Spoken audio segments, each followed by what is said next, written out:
And of course, I think it's fair to say that Maxi Burl had his eyes on more than just the one Liverpool star that ended up signing for Bayern Munich in the summer. Obviously, Luis Diaz. But then Liverpool teammate Cody Gakpo had also caught the eye of FC Bayern's recruitment team, Christian, and that was... True.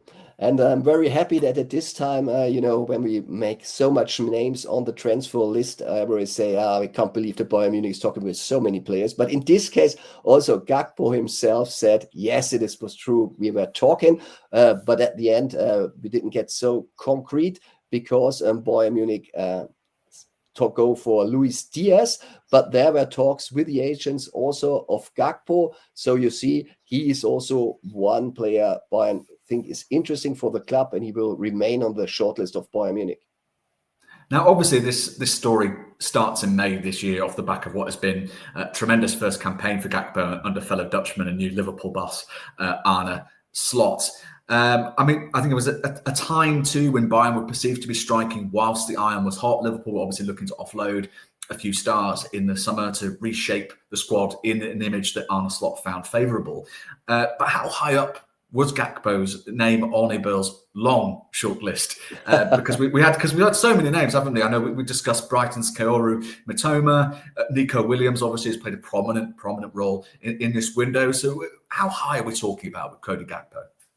So the first three places on the list were, of course, Nico Williams, Jamie Gittins, and Luis Diaz. There were also ideas in the club to go for Leao, but I think in this range of the top five, Cody Gakpo was on this list.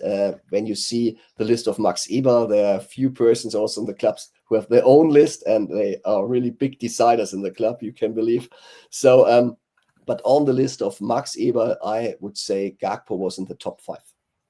Okay. Well, I'll tell you what, Christian, this has been a very, very forward-heavy start to the podcast. So we're going to take a quick detour from the forwards and talk defence.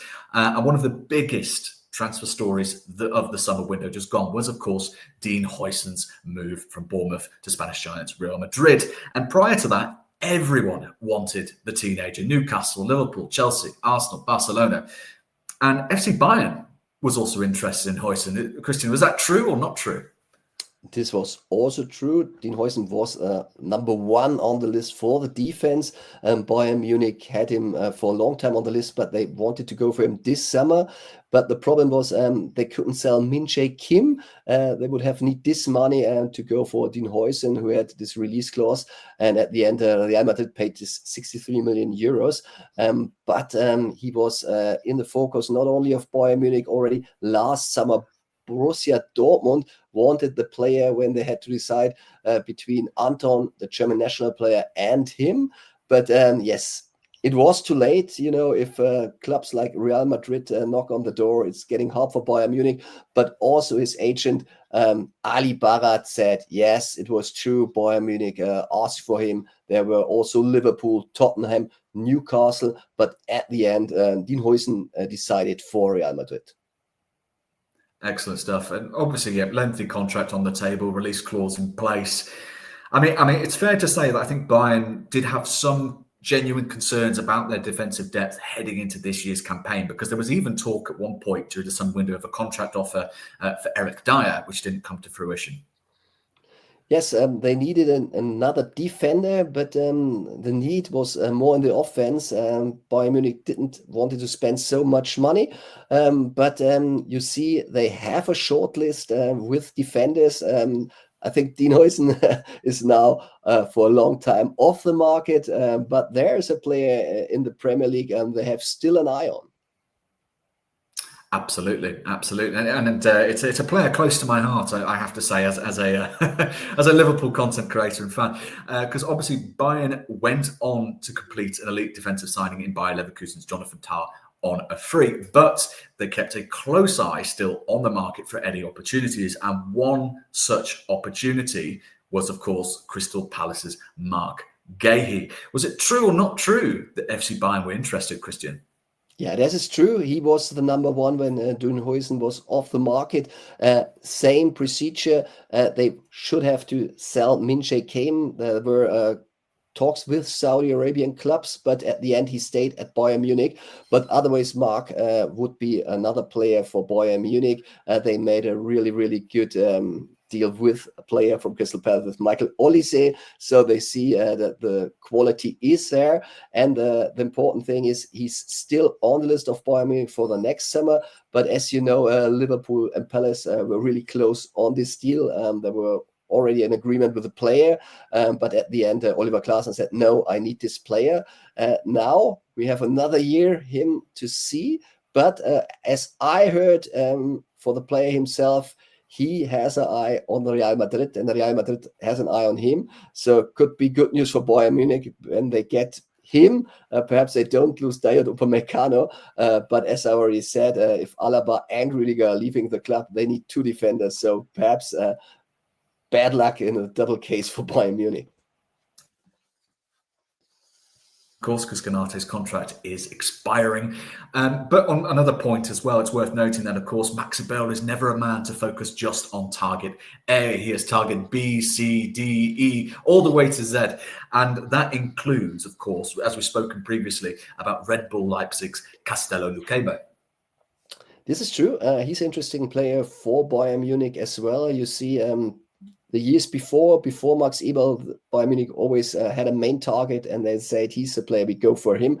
Max Eberl is working a little bit more like the Premier League clubs with a shortlist, and Luqueba is on this list. He's not the number 1, he's not the number 2, but he's on the list if the players they have in the eye for the first option are not on the market. But I think this is a way Bayern Munich always had success. If you don't get the big names international, get players from the Bundesliga. They know the Bundesliga. They can improve and develop at Bayern Munich. So this would also be a very good way. But don't forget, Konaté, he was player also from Leipzig. He could be on the market as well next summer as a free agent. Bayern Munich has also an eye on him. Excellent stuff. And obviously there were some big defensive names that featured on Max Eberl's shortlist this summer, but it was definitely a window that we have to say was probably better defined by Bayern's hunt for forwards. And it's worth emphasising that Bayern's hunt for a new winger was very much beyond the borders of the Premier League, despite how we started this podcast, which brings us to Atalanta's Ademola Lookman.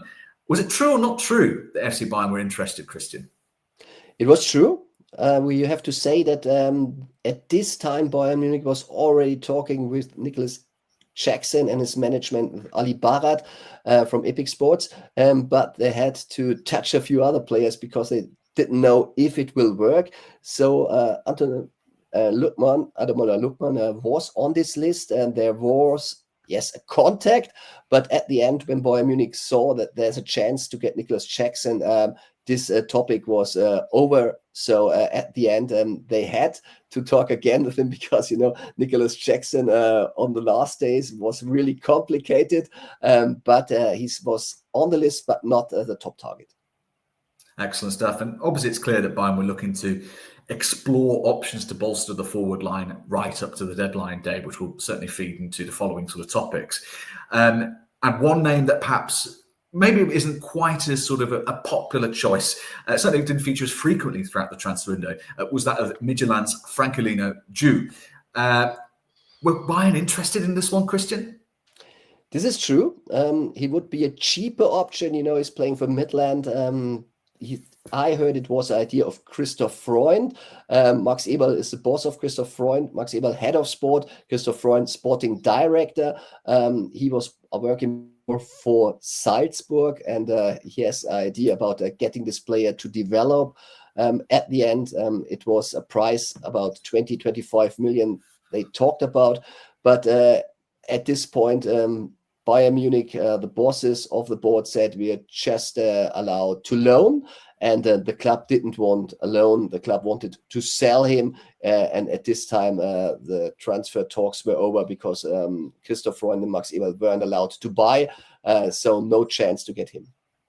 12 goal contributions in 16 games in all competitions with Midtjylland this season. So perhaps one to keep an eye on at Bayern Munich in the coming months. But speaking of deadline day, there were two sort of pretty big names that Bayern were linked with in the dying stages. Christian, Is it true or not true that Bayern wanted to sign former Manchester United winger Antony on deadline day? This is true. And it was a very, very interesting deal because Bayern Munich had him already on the list when he was playing for Ajax Amsterdam. But then he decided for Premier League. And now they remembered that he has the skills they need for their team. But it was also at the point where they talked about money. He had a salary. Of course, United is paying as well very good, but Bayern Munich offered 7 million euros, which is a lot of money. But at the end, Antony felt so well in Spain. He was on loan there and said, no, I don't make a step again in a new league. I want to stay at this club. So Betis made the deal. And a deal that's worked out pretty well for them, of course, because he supercharged their run towards the Europa Conference League final last term. So all in all, I think we're seeing very much an Antony rejuvenated in the Spanish top flight. But interestingly, it wasn't the only player with perhaps a bit of some checkered recent history in top European football, because there also have been connections to another player with a Manchester club, or at least with connections to a Manchester club. Christian, FC Bayern wanted Raheem Sterling on deadline day. And that was true. And this was perhaps the biggest surprise in this transfer market. And you can see how nervous Bayern Munich was on the deadline day. Could they get Nicholas Jackson or not? So there was the idea, if you don't get the one Chelsea player, perhaps you take another one. He has a really big name. Everybody know he has a quality, but everybody know as well that he has problems at the moment at Chelsea. And yes, Bayern Munich said, he could be a good backup. Perhaps you get a big name cheaper at this point. But as we heard, Raheem Sterling was the man who said he's not interested in this move, in this transfer. So it was a topic, but at the end, it was clear that there will be no chance. So it was the point. Nicholas Jackson has to work because Raheem Sterling wasn't interested.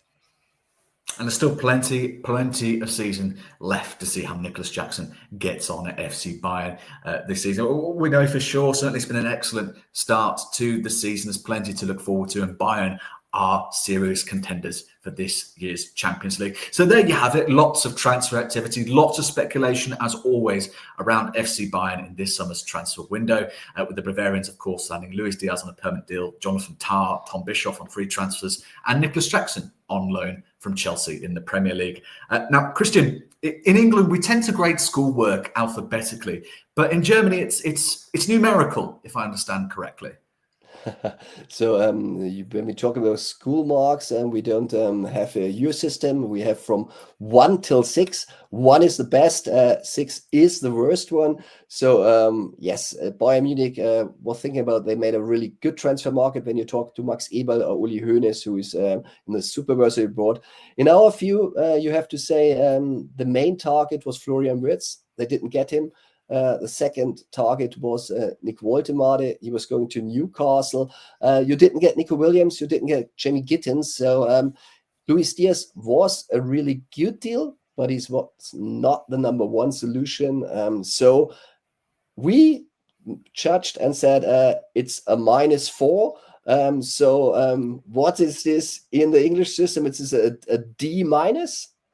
I think that would, if I'm thinking correctly, it would be roughly a D-. Yeah. So there you have it. You've heard it here first. A D-, a -4 for our listeners across the globe.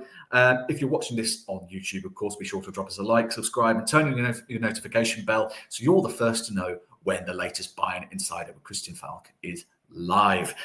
This has been the inaugural Bayern Insider podcast with the lovely Christian Falk, and I've been your host, Farrell Keeling. But that's it for now. Take care. And I may butcher this, but Danke fürs, Zuschauen. Very good, Farrell. And a big prost from Munich, as long as the Oktoberfest is still running.